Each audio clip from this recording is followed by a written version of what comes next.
This video we're going to look at risk management in a little bit more detail.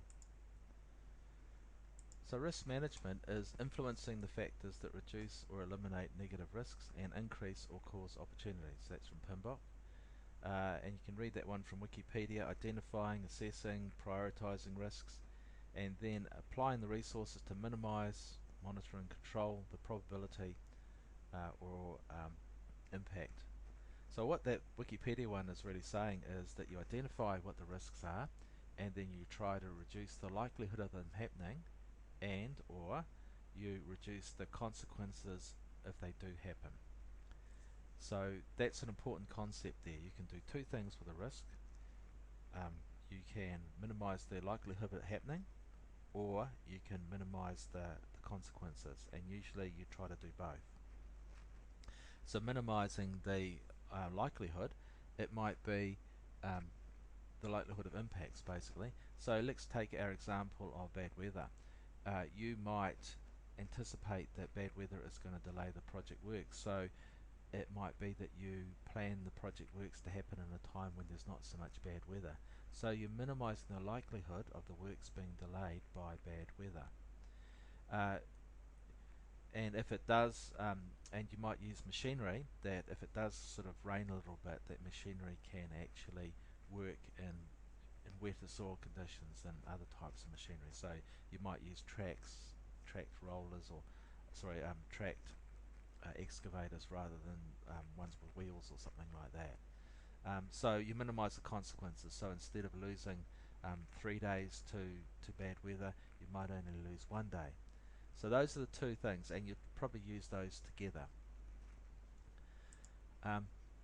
So risk management, there are known risks, so they're identified and documented in the risk register. So that's what we're going to look at in the next video, is how do we identify those things, how do we document them, and then we come up with a plan, how we're going to try to reduce the likelihood of them happening, and or how we're going to try to reduce their impact. So that's what the risk response is all about. But then there's unknown risks, ones that just blindside you. You just didn't expect that sort of thing to happen. So for example, I had a project once where we planted a wetland, and it turned out that the plants that we were planting were really nice for the local goose population, and they just grazed the whole thing out, and we lost a couple of months while we had to replant.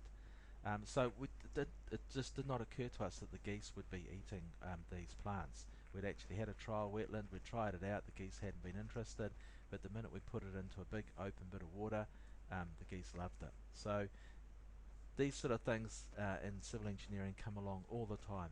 In fact, I think you find it very hard to find a project where there wasn't something that happened that wasn't totally unexpected. So to allow for those sort of unexpected risks, we have a contingency contained in the budget. So there might be extra time and extra money. So contingency in the budget, you'll allow extra money to cover those things. You don't know what they are, but you know that they're going to happen. So you might have, say, 10% on top just to cover those things. And you'd have extra time as well.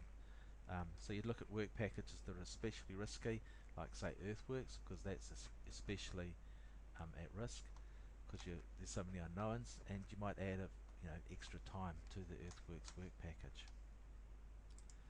So the risk management plan sets out the identified risks, the actions you're going to take to control them, the responsibilities, who's actually going to be managing it, and guidance on how they're going to be reassessed during the execution phase, and how you're actually going to do it, how you're actually going to monitor the risk. So we're going to look at this risk management planning process in the next video.